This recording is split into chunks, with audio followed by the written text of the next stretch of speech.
कांग्रेस ये पूछ रही है कि शाम 5 बजे से लेकर 6 बजे तक 76 लाख वोट कैसे पड़ गए। कांग्रेस की चिंता यह है कि 1 घंटे में इतने सारे वोट कैसे बढ़ गए। बार बार ये जो मतदान प्रतिशत का जो आंकड़ा है ये क्यों बार बार स्विंग हो रहा है या बदल रहा है। तक जो आंकड़े हैं उसके बाद आंकड़े अपडेट बढ़ते हैं। हाँ, वो हमेशा रात में 9 बजे के आसपास आके फाइनल आंकड़ा आता है कि भाई जो लोग अंदर आ जाते हैं वो चुनाव मतदान केंद्र के उनके सबके वोट पड़ते हैं, तो वो आंकड़ा बदलता है। ये तो कोई नई बात नहीं है। हाँ। लेकिन उसके बाद फिर अगर आंकड़ा बदलता है तो क्यों बदलता है? नहीं, अभी जो 5 बजे तक का जो आंकड़ा हर्षवर्धन जी महाराष्ट्र चुनाव में था वो 58.22% है और 11:30 बजे जिसको कोट किया गया है वो 65.02% या 66 के आसपास है, यानी 7-8% का मार्जिन मान सकते हैं। हाँ, तो ये क्या वाकई में अनयूजुअल है? ऐसा नहीं हो सकता, इतना नहीं बढ़ सकता, बहुत ज्यादा मार्जिन है ये। देखिए प्राची जी, मुझे लगता है कि अफवाह फैलाने से अगर चुनाव जीता जाता तो 2014 के बाद से लगातार इस देश में अफवाह फैलाई गई और बिल्कुल ये चुनाव आयोग का दायित्व है कि कोई भी ऐसा संदेह है तो उसको दूर करे और वो दूर करते रहते हैं।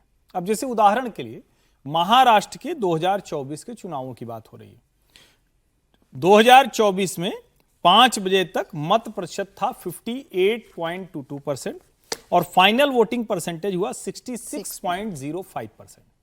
अब जो भी लोग ये कह रहे हैं इन्होंने और कुछ नहीं किया होता, चीफ इलेक्टोरल ऑफिस महाराष्ट्र का सोशल मीडिया खाता ही देख लिया होता। वैसे बाकायदा उन्होंने प्रेस रिलीज जारी करके भी ये बताया है, लेकिन अगर उसको ही देख लें तो मैं इसको पढ़ देता हूं। Even in 2019 the percentage were 54.43 at 5 PM and 61.10 at final. In urban and semi-urban areas which constitute a large chunk in Maharashtra, a large number of voters come in the evening. अब एक चीज समझिए आगे, वो ये भी कह रहे हैं कि हम 2-2 घंटे पे अपडेट करते हैं, हमें फोन से बता दिया जाता है। फाइनल आंकड़ा 17C, जिस पर जितने प्रतिनिधियों के प्रतिनिधि होते हैं, यानी जो चुनाव लड़ने वाला है उसके जो close of poll to polling agents matches and the final percentage and votes counted. अब सवाल ये है, इतने चुनाव हो जाते हैं, बाद में ऐसे वीडियो बनाए जाते हैं, कोई महानुभाव आ जाते हैं जो कहते हैं कि अलग अलग कितना पड़ा कितना कुछ है, वो सब आर्टिकल लिख देते हैं। वो जो प्रतिनिधि है आज तक उसने ऑब्जेक्शन क्यों नहीं किया टिल डेट? और ये जानना जरूरी है कि जितनी बार कहा जाता है कि आंकड़े गलत निकले, जितने वोट पड़े थे, गिनती हुई थी अलग अलग, किसी भी आज तक कोई मिसमैच नहीं हुआ। और सर्वोच्च न्यायालय ने एक निर्णय सुनाया, उसको देश को जानना चाहिए। सर्वोच्च न्यायालय ने कहा कि भाई हम 4 लोग चुनाव लड़ रहे हैं, मैं जीत गया, 3 लोग हार गए, मेरे बाद के जो 2 रनर अप हैं वो जा सकते हैं और वो कहेंगे कि हर्षवर्धन त्रिपाठी गलत चुनाव जीते हैं, भाई इसको फिर से काउंट करा लो। अगर वो गलत साबित हुआ तो खर्च जो प्रत्याशी गया है उसको देना होगा।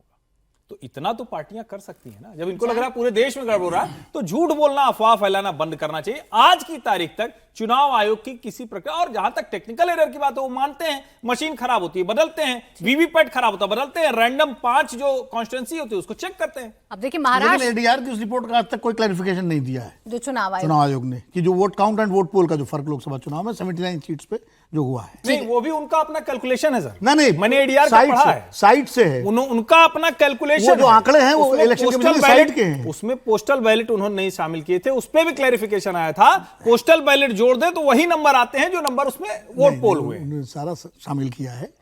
जब वो कैलकुलेशन कर रहे हैं तो उन्हें मालूम है पोस्टल बैलेट भी उसमें इंक्लूडेड है।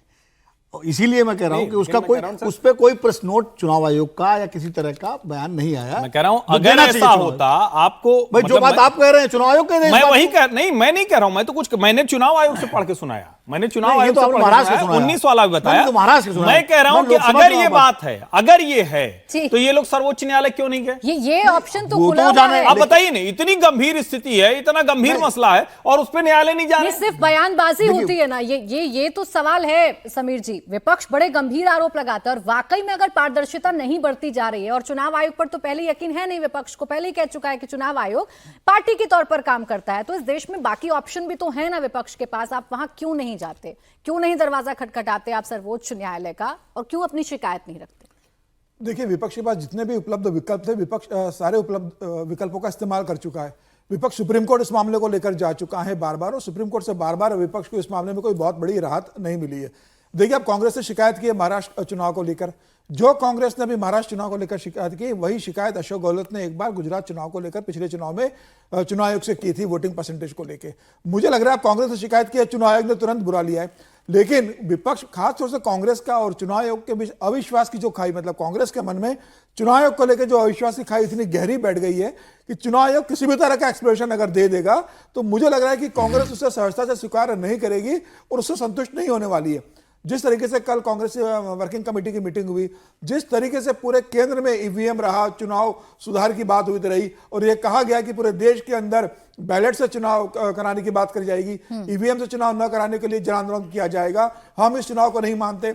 अखिलेश यादव लोकसभा में कह देते हैं कि उत्तर प्रदेश की 80 सीटें अगर मैं जीत जाऊंगा तब भी मैं ईवीएम पर भरोसा नहीं करूंगा।